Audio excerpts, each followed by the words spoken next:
9장 다니엘의 기도. 메대 출신으로 아하수에로의 아들인 다리오가 바빌론 땅을 다스리는 왕이 되었다. 그의 통치 첫 해에 나 다니엘은 성경을 읽으면서 예언자 예레미야에게 주어진 하나님의 말씀, 곧 예루살렘이 폐허로 있어야 할 횟수가 70년이라는 것을 곰곰이 생각했다. 나는 응답을 들으려고 주 하나님께 나아갔다. 거친 베옷을 걸치고 금식하며 잿더미 위에 무릎을 꿇고 간절히 기도했다. 나는 내 하나님 앞에 마음을 쏟고 영혼을 토해냈다. 오 주님, 위대하고 존귀하신 하나님, 주께서는 주의 언약을 한결같이 지키시며 주를 사랑하여 주의 말씀을 지키는 자들을 결단코 버리지 않으십니다. 그러나 우리는 죄라는 죄는 다 짓고 살아왔습니다. 악행을 일삼고 반역하면서 주께서 밝히 보여주신 길을 이리저리 피해 다녔습니다. 우리 왕과 지도자와 조상과 땅의 모든 백성에게 주의 말씀을 전해주던 주의 종 예언자들의 말에도 귀를 막았습니다. 주께서는 언제나 의로우시건만 우리가 보여드리는 것은 죄와 수치뿐입니다. 우리 모두가 그러합니다. 유다 백성도, 예루살렘 주민도, 고향 땅의 이스라엘도, 주께 반역한 탓에 여러 곳으로 내쫓긴 이스라엘도 그러합니다. 하나님, 우리 모두가 왕과 지도자, 우리 조상들도 온 세상의 웃음거리가 되고 말았습니다. 당연한 일입니다. 우리는 죄인이기 때문입니다. 우리 하나님이신 주의 자비만이 우리의 유일한 희망입니다. 우리는 아무 권리도 주장할 수 없는 반역자들이기 때문입니다. 주께서는 우리에게 살 길을 일러주시고 주의 종인 예언자들을 통해 분명한 가르침을 주셨습니다. 그럼에도 우리는 주의 말씀에 귀 기울이지 않았습니다. 온 이스라엘이 주의 말씀을 업신여겼습니다. 우리는 주의 교훈을 무시했으며 그저 제멋대로 살았습니다. 그리고 이제 그 대가를 치르고 있습니다. 하나님의 종 모세에게 주신 계시에 명백히 적혀있는 준엄한 저주가 지금 우리 가운데 실행되고 있습니다. 주를 거역했던 죄의 값입니다. 주께서는 우리와 우리 통치자들에게 행하시겠다고 말씀하신 일을 마침내 시행하셨습니다. 이토록 참혹한 재앙을, 일찍이 없었던 최악의 재앙을 우리에게 내리셨습니다. 예루살렘에 내리셨습니다. 모세에게 주신 하나님의 계시에 적혀있는 그대로 그야말로 모든 것을 쓸어버리는 재앙이었습니다. 아무것도 남지 않았습니다. 주께서는 이 재앙이 하나도 남김없이 우리에게 내리도록 하실 수밖에 없었습니다. 우리는 한사코 죄를 고집하면서 주를 무시하고 주의 경고를 망각했기 때문입니다. 우리 하나님이신 주께서 우리에게 행하신 일은 전적으로 옳습니다. 감히 주를 업신여기기만 했던 우리였기 때문입니다. 하지만 주님, 주께서는 우리의 하나님이십니다.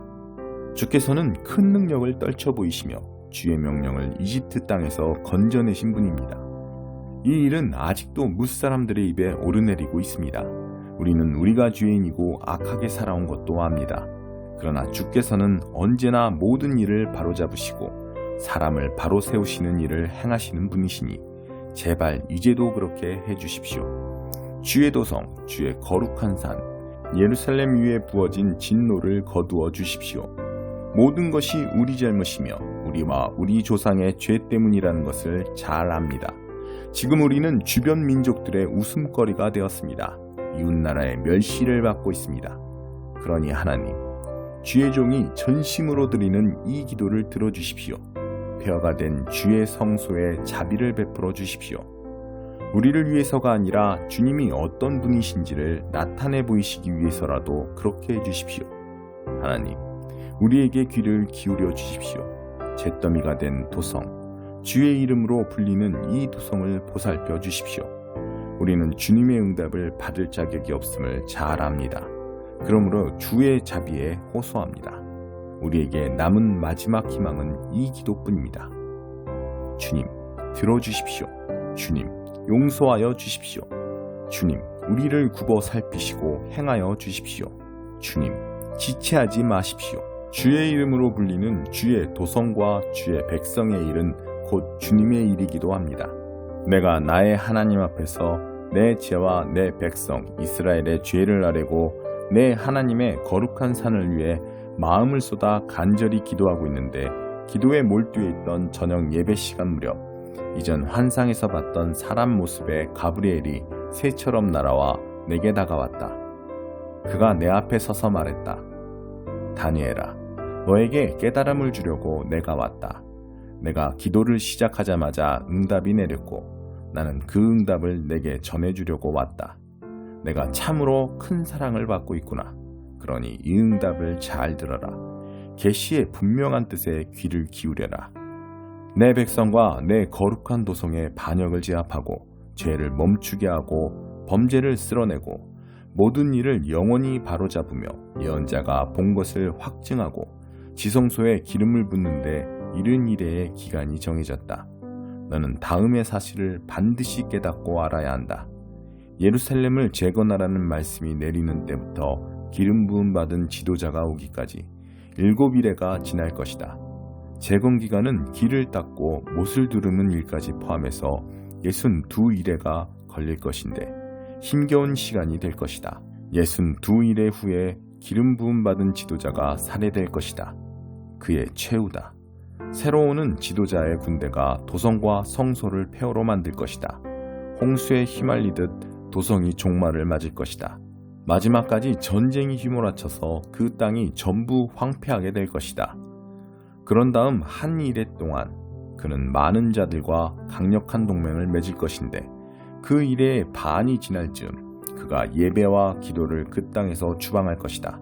예배 장소에는 신성을 모독하는 역겹고 흉측한 우상이 세워지겠고 신성을 모독한 자가 마지막을 맞을 때까지 그곳에 서 있을 것이다.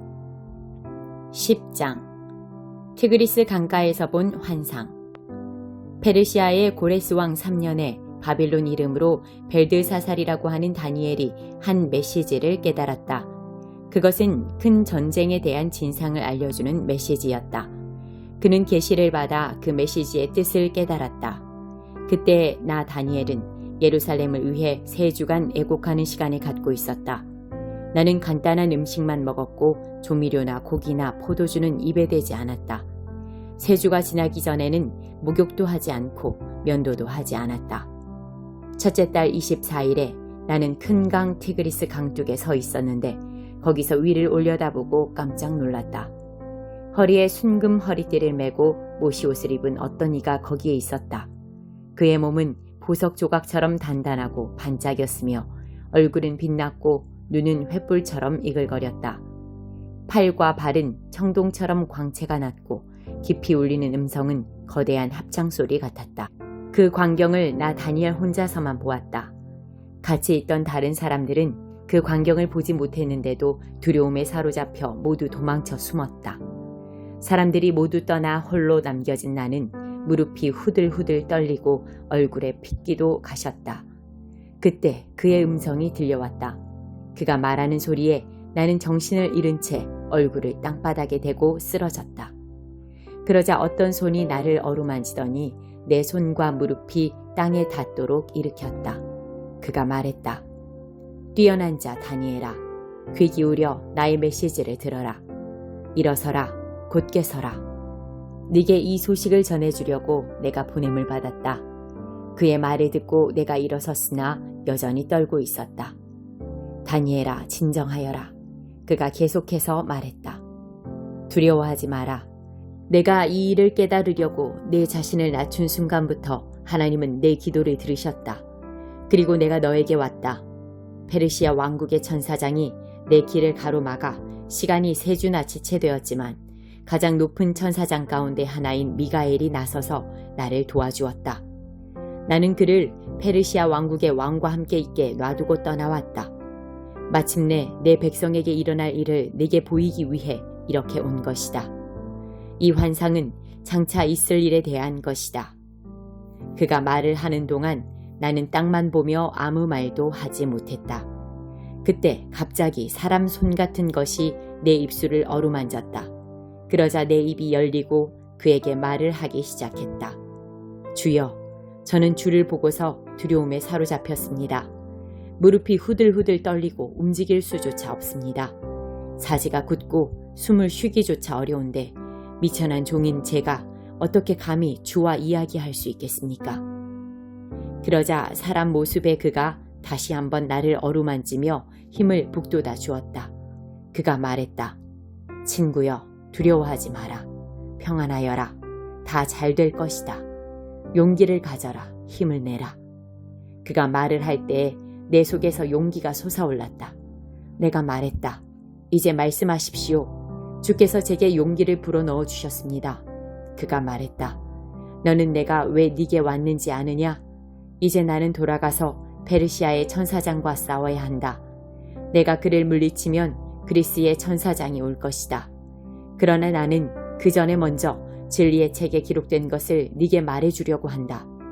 그 싸움에서 나를 도울 수 있는 이는 너희 천사장 미가엘밖에 없다.